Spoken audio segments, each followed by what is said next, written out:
on va appliquer l'inégalité de Taylor-Lagrange à l'ordre n à la fonction exponentielle.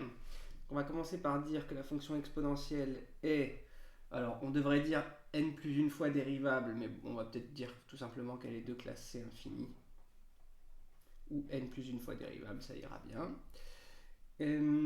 Ensuite, on va dire que pour tout t entre 0 et x, alors ici x est positif, donc on peut l'écrire comme ça, et on veut majorer la dérivée n plus unième de l'exponentielle en valeur absolue. Alors l'exponentielle, quand on la dérive, ça fait elle-même, donc on a exponentielle de t en valeur absolue, c'est-à-dire exponentielle de t. Et comme t est entre 0 et x et que l'exponentielle est croissante, c'est plus petit que exponentielle de x.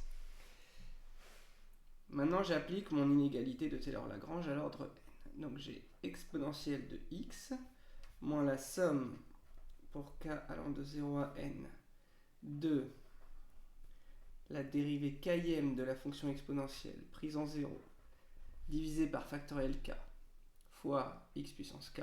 Là, je fais Taylor-Lagrange entre 0 et x. C'est plus petit que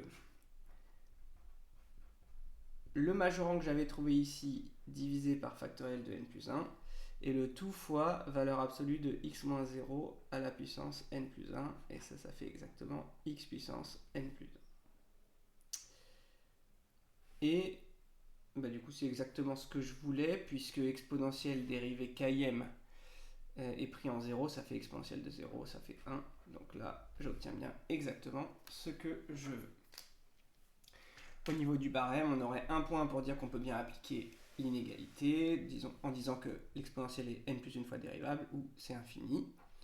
Un point pour majorer la dérivée n plus unième. Un point pour la formule brute, et puis un point pour le dernier agencement avec ça et ça.